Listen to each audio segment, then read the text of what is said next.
ओम शांति। आजिर प्रातः मुरली 25/5/25 अव्यक्त मुरली पुनरावृत्ति 4-9-5। आजिर सारांश शिक्षा देवा सहित क्षमा एवं दया को आपणाई निय, आशीर्वाद दियो एवं आशीर्वाद निय, तेबे तुमर घर आश्रम होइजिवो। आज बाप दादा सबू पिलांकर मस्तकरे पवित्रतार रेखा को देखुछंदी। काहेकि ना ब्राह्मण जीवनर मूलधुआ ही पवित्रता अटे। तेबे पवित्रतार रेखा गुड़िक कौन ताहा जानिछ तो? पवित्रता समस्त को प्रिय अटे। पवित्रता सुख शांति प्रेम आनंदर जननी अटे। पवित्रता मानव जीवनर सच्चा श्रृंगार अटे। जदि पवित्रता नाही तेबे मानव जीवनर कौनसी मूल्य नाही।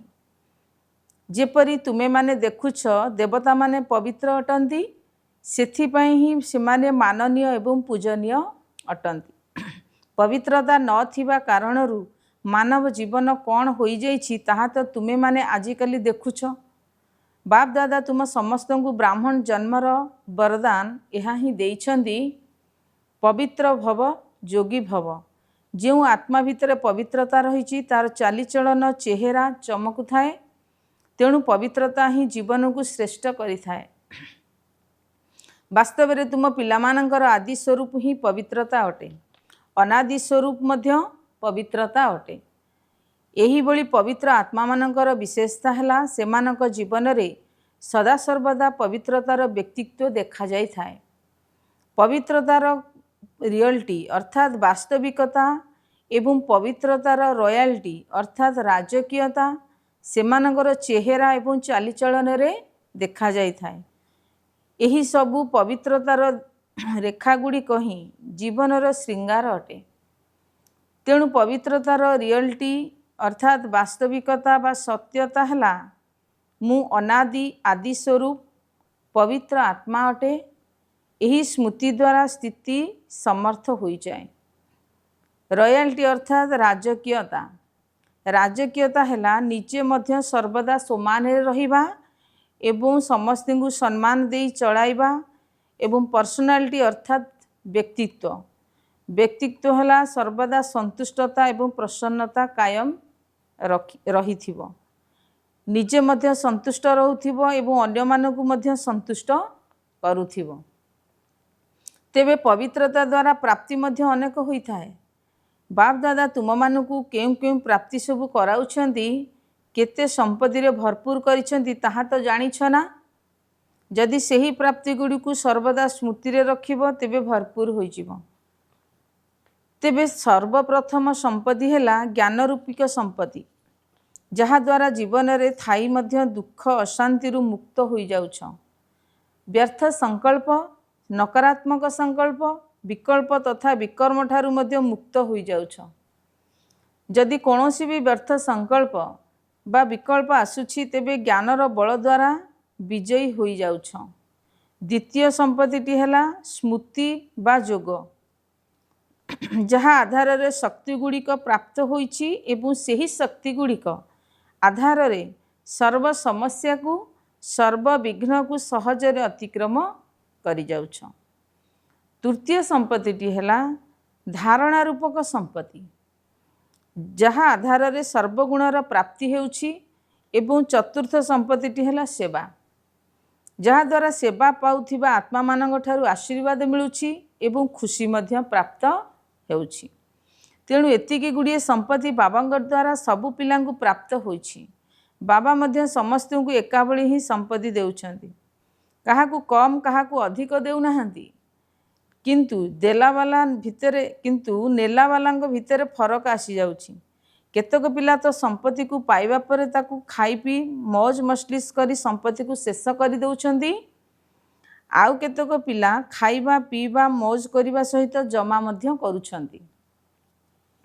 आउ कई पिला कार्य रे मध्य लगाउछ, एपटे मध्य बढ़ाई चलीछंती। तेबे संपत्ति को बढ़ाइबार चाबी हैला संपत्ति को निज प्रति एवं अन्य मानक प्रति व्यवहार करिबा।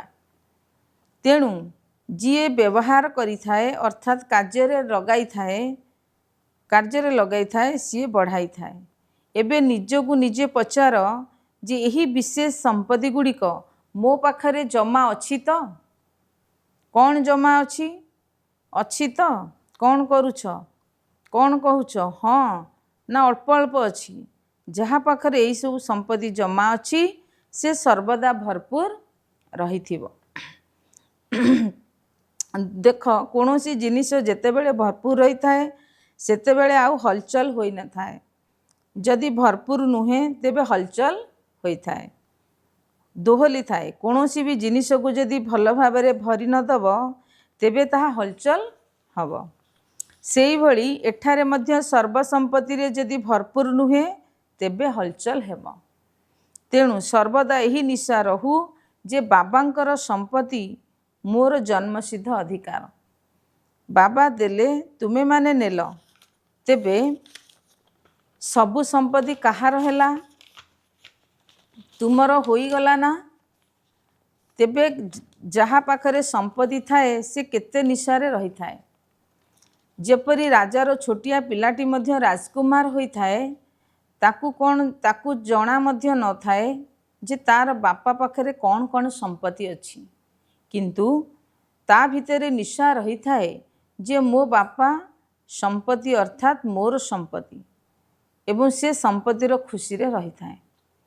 तेणु कहा जदि खुशी कम रोची तेबे तार कारण कौन बाबा तो संपत्ति गुड़ी को पिला मानकु दे देइछंती सुनिल तो किंतु किछि पिला अछंती जेउ माने केवल सुनिबा वाला अटंती आउ किछि अछंती सुनिबा सहित ताकू निज भितरे समाहित करि नियंती एवं जेउ माने समाहित करि नियंती से माने निशारे रही जांती। आज नुआ नुआ पिला माने मध्य आसीचंती बाप दादा तुम भली भाग्यवान पिला मानंकु भाग्यवान हेबार अभिनंदन देउछंती। तुमे माने निजर भाग्य को जानी पारिल तो परमात्मा स्नेह अटे अविनाशी स्नेह जहाँ कि केवल गोटे जन्म चली न थाए अनेक जन्म पर्यंत सदा सर्वदा यही स्नेह कायम रही थाए कहीं ना वर्तमान जो समय चलुछि यही समय मध्य संगम युग बा भाग्यवान युग अटे सत्य युग को मध्य भाग्यवान युग कुहा जाए किंतु वर्तमान संगम युगर समय ताठारु अधिक भाग्यवान युग अटे कहीं जानिछ यही संगम युगरे ही बाबा द्वारा अखंड भाग्यर वरदान एवं संपत्ति प्राप्त होता है।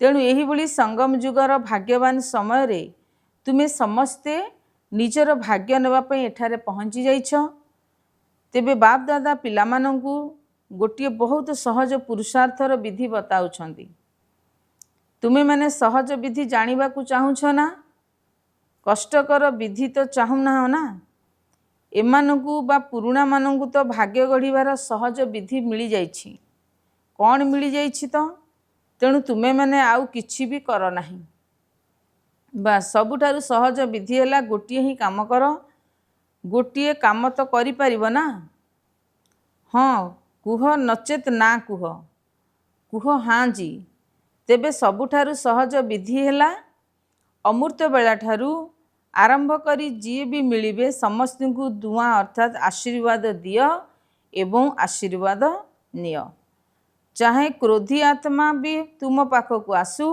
ताकू भी दुआ दियो बा दुआ नियो कहीं ना दुआ ही तीव्र पुरुषार्थर सहज जंत्र अटे जेपरी विज्ञान द्वारा रॉकेट तैयारी होईछि ना ताहा केते शीघ्र कार्य करि दउछि सेहीपरि आशीर्वाद देवा एवं आशीर्वाद नेबा यह मध्य आमको आगू बढ़िबार एवं बहुत सहज साधन अटे।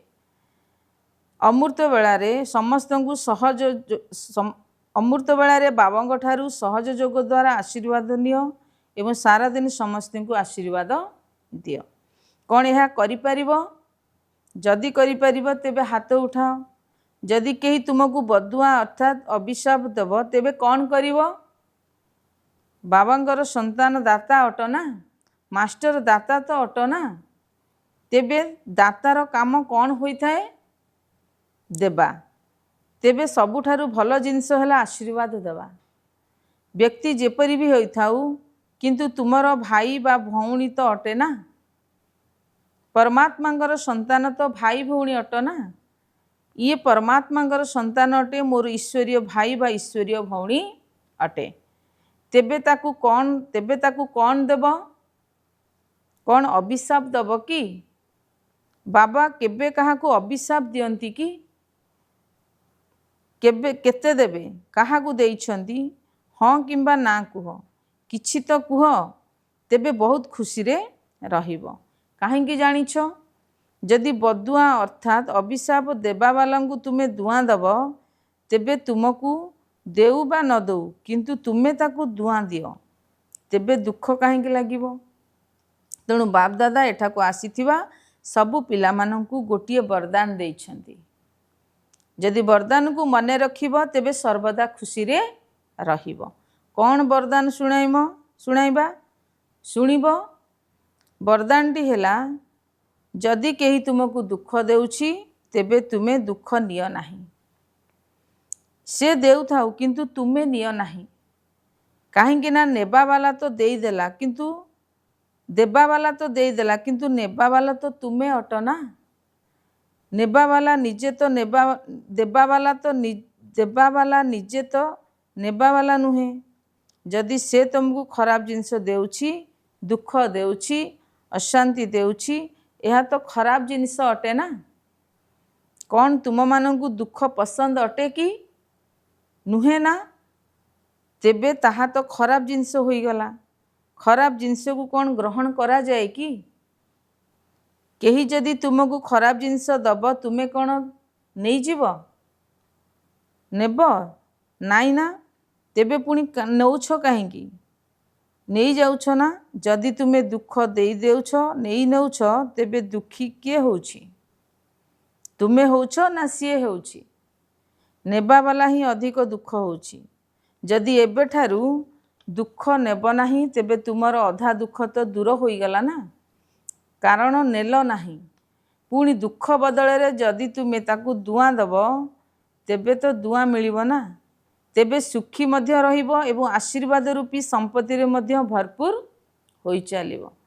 तेणु प्रत्येक आत्मा ठारू से जेमिति भी होई थाउ, तुमे ता ठारू आशीर्वाद नियो। शुभ भावना शुभ कामना रख। तेबे केबे कौन हुए कि केही केही एभली काम करती जहा कि ताकू शिक्षा देबा पाई मध्य चेष्टा करिथाओ। चिंता कर, यह को ठीक कर दियंती, तेणु शिक्षा देइथाओ। तेबे शिक्षा मध्य दियो, किंतु शिक्षा देवार सर्वोत्तम विधि हेला क्षमा स्वरूप होई शिक्षा दियो। तेणु केवल शिक्षा दियो नहीं, दयालु होई क्षमा मध्य कर एवं शिक्षा मध्य दियो। तेणु दुईटी शब्द मने रख, शिक्षा सहित क्षमा एवं दया। जदि दयाशील होई शिक्षा दब, तेबे तुमरो शिक्षा काम करिवो। जदि दयाशील होई शिक्षा न देल, तेबे शिक्षा को गोटिए कानरे शुणिबे, आउ गोटिए कानरे बाहर करिवे। शिक्षा धारणा हब नाही। ठीक कथा ना? अनुभव तो अच्छी ना। तुमे माने मध्य कहार शिक्षक होई जाऊ ना तो एबे ठारू ही दया भाव रखिबा आरंभ कर। एहार विधि हेला शुभ भावना शुभ कामना। जेपरी कुहंती ना, सच्चा स्नेह पत्थर को मध्य पानी करी दिए, सही परी क्षमा स्वरूप होई शिक्षा देवा द्वारा तुमे जो कार्य चाहुच, यह तो न करू बा एभली न होऊ, ताहा प्रत्यक्ष रे देखा जीव। तुमर दयाशील होई शिक्षा देवार प्रभाव रे तार कठोर हृदय मध्य परिवर्तन होई जीव। तेबे कौन वरदान मिलिला? दुख दियो नाही, दुख नियो नाही। पसंद तो? जदि पसंद अटे, तेबे एबे ठारू दुख देवार नाही, भूल करिवार नाही। जदि बाबा काहाकू दुख देउ नाहंती, तेबे फॉलो फादर तो करिबो ना, एवं करूछ मध्य, किंतु केबे केबे टिके टाण कथा कही देउछ, आउ कहिबो नाही। दया भाव रख। दया रखिबा मध्य, दया रखिबा सहित शिक्षा दियो। बारंबार काहाकू आकट करी कहिबा द्वारा से आत्मा शत्रु पालटी जाए, ता भितरे घृणा भाव आसी जाए। तुमे तो परमात्मांकर संतान अट ना। ତେବେ ବାବା ଯେପରି ପତିତକୁ ପବିତ୍ର କରୁଛନ୍ତି ସେହିପରି ତୁମେମାନେ ମଧ୍ୟ ଦୁଃଖୀ ଆତ୍ମାଙ୍କୁ ସୁଖ ଦେଇ ପାରିବ ନାହିଁ। ତେଣୁ ଏବେଠାରୁ ଯାଇ ପରୀକ୍ଷା କରି ଦେଖ। କ'ଣ ପରୀକ୍ଷା କରିବ ତ? ତେବେ ଦାନ ପୁଣ୍ୟର କର୍ମ ପ୍ରଥମେ ନିଜ ଘରୁ ହିଁ ଆରମ୍ଭ ହୋଇଥାଏ। ପରିବାରରେ ଯଦି କିଏ ତୁମକୁ ଦୁଃଖ ଦେଉଛି ତେବେ ତୁମେ ନିଅ ନାହିଁ, ତାକୁ ଆଶୀର୍ବାଦ ଦିଅ, ଦୟାଳୁ ହୁଅ। ପ୍ରଥମେ ନିଜର ଘରବାଲାଙ୍କୁ ଦୟା କର। ତୁମର ଘରର ପ୍ରଭାବ ସାହିରେ ପଡ଼ିବ, ସାହିର ପ୍ରଭାବ ଦେଶରେ ପଡ଼ିବ, ଦେଶର ପ୍ରଭାବ ସାରା ବିଶ୍ୱରେ ପଡ଼ିବ। ସହଜ ଅଟେ ନା? ନିଜ ପରିବାରରୁ ହିଁ ଆରମ୍ଭ କର। କାହିଁକି ନା ପରିବାରରେ ଜଣେ ଯଦି କ୍ରୋଧ କରୁଛି ତେବେ ଘରର ବାତାବରଣ କ'ଣ ହୋଇଯାଉଛି? ଘର ଭଳି ଲାଗୁଛି ନା ଯୁଦ୍ଧକ୍ଷେତ୍ର ଭଳି ଲାଗୁଛି? ସେହି ସମୟରେ ଭଲ ଲାଗୁଛି ନୁହେଁ ନା? ଏହା ତୁମମାନଙ୍କ ପାଇଁ ମଧ୍ୟ ଅଟେ। ଆଜି VIP ମାନଙ୍କ ସହିତ ମଧୁବନ ନିବାସୀ ସମର୍ପିତ ଭାଇ ଭଉଣୀମାନେ ମଧ୍ୟ ସମ୍ମୁଖରେ ବସିଛନ୍ତି। ତେଣୁ ନିଜ ନିଜର ସାଥୀମାନଙ୍କ ଠାରୁ, ନିଜର କାର୍ଯ୍ୟକର୍ତ୍ତାମାନଙ୍କ ଠାରୁ ଦୁଃଖ ନେବାର ନାହିଁ କି ଦୁଃଖ ଦେବାର ନାହିଁ।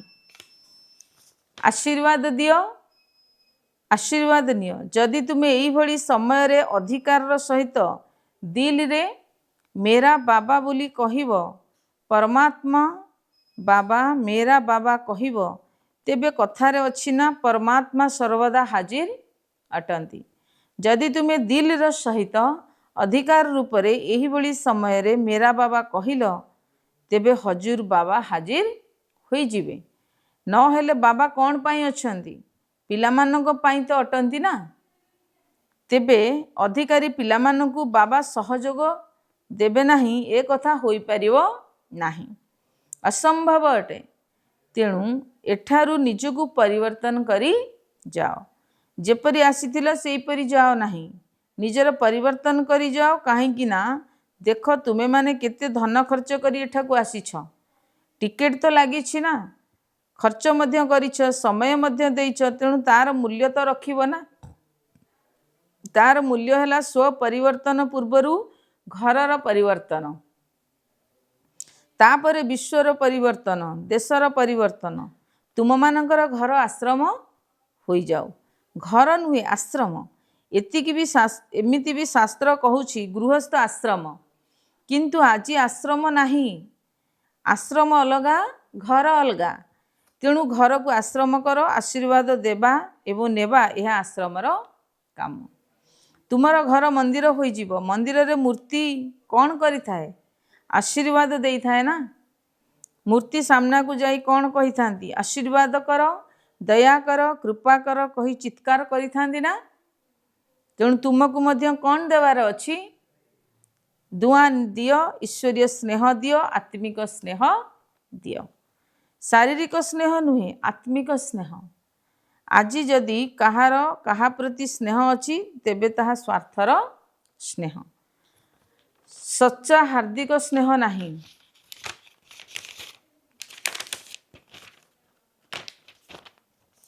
ଯଦି ସ୍ୱାର୍ଥ ଥିବ ତେବେ ସ୍ନେହ ଦେବେ।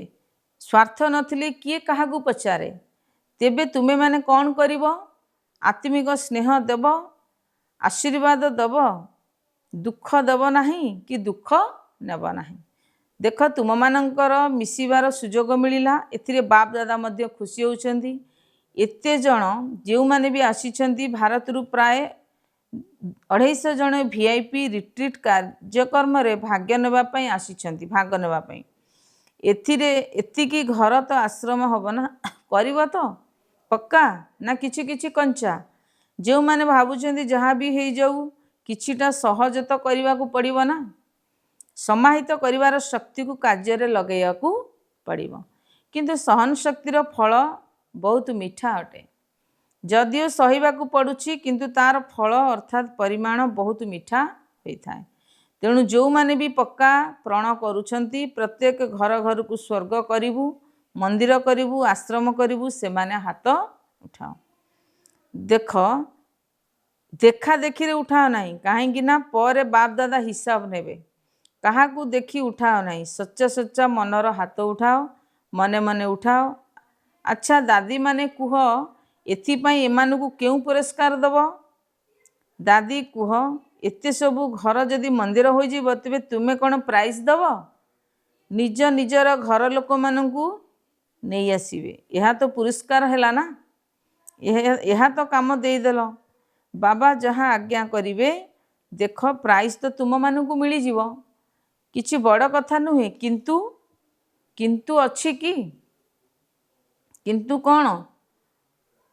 कौन अच्छी कहबू तुमे माने एठारु जीवा पर निजर धारणा द्वारा निज घर को परिवर्तन करने को हब एवं 15 दिन रे मासकर निजर अवस्थार फलाफल लिखि जणाइम जी पूरा गोटे मास दुख दब नहीं कि दुख नेबे नहीं कि देबे नहीं तांकु बहुत भल प्राइज मिलिबो जदि तुम्हें पुणी एठा को आसीब तेबे तो अभिनंदन जदि आसी न पारिबो तेबे भी सेंटर को पठाई दिया जिवो। अच्छा चारिआडर देश विदेशर पिलामानंकर शुभेच्छा वार्ता बाप दादा को मिली चाहे फोन द्वारा मने पकाउछंती चाहे पत्र द्वारा चाहे मने मने स्मरण करिसेंती तेणु बाप दादा सबु पिलांगु चाहे भारतर हुंतु चाहे विदेशर हुंतु मने पकाइबार प्रतिदान स्वरूप आशीर्वाद देवा सहित पद्मागुणा शुभेच्छा मध्य देउछंती।